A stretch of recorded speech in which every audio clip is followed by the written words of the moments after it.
Hi friends, నేను మీ RV Prasad. మీరు చూస్తున్నారు R V Prasad tech channel. Friends, ఈ రోజు మన వీడియోలో మన దగ్గర ఉన్నటువంటి జీమెయిల్ కు స్టోరేజ్ ఫుల్ అయితే ఆ యొక్క స్టోరేజ్ అనేది మనం ఎలా ఫ్రీ చేయాలి అంటే ఎటువంటి డాక్యుమెంట్స్ మనం డిలీట్ చేయకుండా, మెయిల్స్ కూడా డిలీట్ చేయకుండా ఇందులో ఉన్నటువంటి స్టోరేజ్ అనేది మనం ఫ్రీ చేయొచ్చు అనమాట. ఒక చిన్న ట్రిక్ అనేది మనం యూజ్ చేసినట్లయితే సింపుల్ గా మనం 20% నుంచి 40% స్టోరేజ్ అనేది మనం ఫ్రీ చేయొచ్చు అనమాట. ఆ ట్రిక్ ఏంటి, ఎలా మనం యూజ్ చేయాలి, మనకు స్టోరేజ్ అనేది ఎలా ఫ్రీ చేయాలి అనేది ఈ వీడియోలో క్లియర్ గా ఎక్స్ప్లెయిన్ చేస్తాను. వీడియో అయితే ఎక్కడ కూడా స్కిప్ చేయకుండా ఎండ్ వరకు చూడండి. కంప్లీట్ ఇన్ఫర్మేషన్ అనేది దొరుకుతుంది అనమాట. అలాగే ఈ వీడియో మీకు యూస్ఫుల్ అండ్ హెల్ప్ఫుల్ అనిపిస్తే వీడియోని తప్పకుండా లైక్ చేయండి. అలాగే మన ఛానల్ సబ్స్క్రైబ్ చేసుకుని పక్కన ఉన్న బెల్ సింబల్ కూడా యాక్టివేషన్ చేసి పెట్టుకోండి. ఎందుకంటే ఎప్పుడైనా మన ఛానల్లో ఇలాంటి ఇన్ఫర్మేటివ్ వీడియో అప్లోడ్ అయితే మీకు నోటిఫికేషన్ ఉంటే తెలుస్తుంది అనమాట. ఇప్పుడు మనం ఏమాత్రం లేట్ చేయకుండా టాపిక్ లోకి వెళ్ళిపోదాం. ముఖ్యంగా ఇక్కడ మనకు జీమెయిల్ యాప్ ఉంటుంది కదా, ఈ యొక్క జీమెయిల్ యాప్ అనేది ఓపెన్ చేయాలన్నమాట. జీమెయిల్ యాప్ ఓపెన్ చేసిన తర్వాత ఇక్కడ మనకు జీమెయిల్ ప్రొఫైల్ సింబల్ కనిపిస్తుంది కదా, దీని మీద క్లిక్ చేయాలన్నమాట.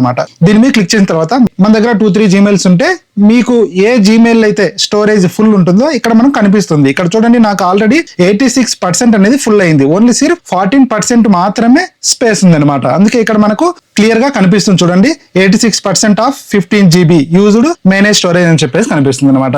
ఇక్కడ నుంచి మనము ఈజీగా ఒక 20% నుంచి 40% వరకు స్టోరేజ్ అనేది మేనేజ్ చేయొచ్చు అనమాట. ఇలా మేనేజ్ చేయాలంటే సింపుల్ గా మనం ఏం చేయాలంటే మేనేజ్ యువర్ గూగుల్ అకౌంట్ అని చెప్పేసి కనిపిస్తుంది కదా, దీని మీద క్లిక్ చేయాలి. దీని మీద క్లిక్ చేసిన తర్వాత ఇక్కడ కూడా కనిపిస్తుంది చూడండి, 12.97 GB అయితే ఫుల్ అయిపోయింది. ఓన్లీ సిర్ఫ్ రిమైనింగ్ 14% మాత్రమే ఉంది అనమాట. తర్వాత వచ్చేసి మనం ఏం చేయాలంటే సింపుల్ గా ఇలా స్క్రోల్ డౌన్ చేయాలి. ఇలా స్క్రోల్ డౌన్ చేసిన తర్వాత డేటా అండ్ ప్రైవసీ అని చెప్పేసి కనిపిస్తుంది కదా, దీని మీద క్లిక్ చేయాలన్నమాట. నెక్స్ట్ స్టెప్ లోకి వెళ్లే ముందర ఒక చిన్న రిక్వెస్ట్, వీడియో ప్రతి ఒక్కరు లైక్ చేయండి. లైక్ చేసిన తర్వాత పక్కన హైప్ అని వస్తుంది, హైప్ మీద క్లిక్ చేయండి. ఇప్పుడు నెక్స్ట్ వచ్చేసి మనము ఇలా డేటా అండ్ ప్రైవసీలోకి వచ్చిన తర్వాత ఇలా స్క్రోల్ డౌన్ చేయాలి. ఇలా స్క్రోల్ డౌన్ చేసిన తర్వాత ఇక్కడ యాప్స్ అండ్ సర్వీసెస్ లో జీమెయిల్ కనిపిస్తుంది చూడండి, సెకండ్ ఆప్షన్ లో ఈ యొక్క జీమెయిల్ మీద క్లిక్ చేయాలన్నమాట.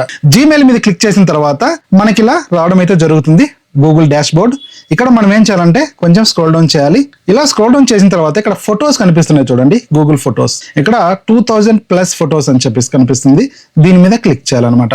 దీని మీద క్లిక్ చేసిన తర్వాత నెక్స్ట్ ఆప్షన్ మనకి ఇలా కనిపిస్తుంది అనమాట. ఒకవేళ మీకు ఇది డెస్క్టాప్ మోడ్ లో లేకుంటే ఇక్కడ 3 డాట్స్ మీద క్లిక్ చేసి ఇక్కడ డెస్క్టాప్ సైట్ ను ఎనేబుల్ చేసుకోండి, మీకు ఇలా వస్తుంది అనమాట. నెక్స్ట్ వచ్చేసి మనం ఏం చేయాలంటే కొంచెం ఇలా జూమ్ పెట్టి చూద్దాం. ఇలా జూమ్ పెట్టిన తర్వాత ఇక్కడ లెఫ్ట్ సైడ్ లో కింద మనకు క్లౌడ్ ఆప్షన్ కనిపిస్తుంది చూడండి, ఈ క్లౌడ్ ఆప్షన్ మీద క్లిక్ చేయాలన్నమాట. క్లౌడ్ ఆప్షన్ మీద క్లిక్ చేసిన తర్వాత దీన్ని జూమ్ అనేది తీసేద్దాం. ఇలా జూమ్ తీసేసిన తర్వాత ఒక్కసారి ఇట్లా క్లిక్ చేయండి. క్లిక్ చేస్తే అది మనకు సైడ్ అయిపోతుంది అనమాట.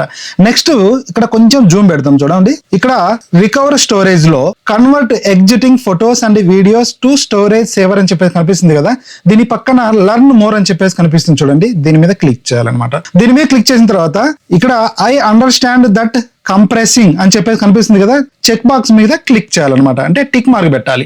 టిక్ మార్క్ పెట్టిన తర్వాత ఇక్కడ compress exiting photos and videos అని చెప్పేసి కనిపిస్తుంది, దీని మీద క్లిక్ చేయాలి. దీని మీద క్లిక్ చేసిన తర్వాత ఇక్కడ చూడండి, compressing this may take several hour అని చెప్పేసి కనిపిస్తుంది. అంటే కంప్రెస్ అవ్వడానికి కొంచెం టైం పడుతుంది అనమాట. ఇక్కడైతే కొన్ని గంటలు పడుతుంది అని చెప్పేసి మనకు రావడం మీద జరిగింది. కానీ మీకు ఒక 10 to 15 minutes తర్వాత మీరు ఒక్కసారి చూడండి, మీకు స్టోరేజ్ అనేది ఖచ్చితంగా వస్తుంది. 20% నుంచి 40% వరకు మీకు స్టోరేజ్ అనేది వస్తుంది అనమాట. ఎందుకంటే గూగుల్ ఫొటోస్ లో ఉన్నటువంటి ఫొటోస్ అనేది హై రిజల్యూషన్ లో ఉంటాయి, అవన్నీ కంప్రెస్ అవుతాయి అనమాట. కంప్రెస్ అయినప్పుడు ఏంటంటే ఏ ఫోటో, ఏ వీడియో, ఏ డాక్యుమెంట్ కూడా డిలీట్ అవ్వదు, కానీ MB అనేది తగ్గుతుంది అనమాట. అంటే ఫర్ ఎగ్జాంపుల్ ఒక్కొక్క ఫోటో 3 MB 4 MB ఉంది అనుకోండి, ఆ ఫోటో వచ్చేసి 1 MB లోకి వస్తుంది. అలా అన్ని కంప్రెస్ అయినాయి అంటే మనకు ఆటోమేటిక్ గా స్టోరేజ్ అనేది వస్తుంది అనమాట. ఇప్పుడు నేను చెప్పిన ప్రాసెస్ ప్రకారం మీరు కూడా తప్పకుండా ట్రై చేయండి. ట్రై చేసిన తర్వాత మీకు కూడా స్టోరేజ్ ఫ్రీ అయిందా లేదా అనేది నాకు కామెంట్ సెక్షన్ లో తెలియచేయండి. ఇలాంటి ఇంట్రెస్టింగ్ టాపిక్స్ అనేది మన బ్లాగ్ వెబ్సైట్ లో కూడా పోస్ట్ చేస్తుంటాను. మన బ్లాగ్ వెబ్సైట్ కూడా విజిట్ చేస్తుండండి. అలాగే మన టెలిగ్రామ్ ఛానల్, ఫేస్బుక్ ఛానల్,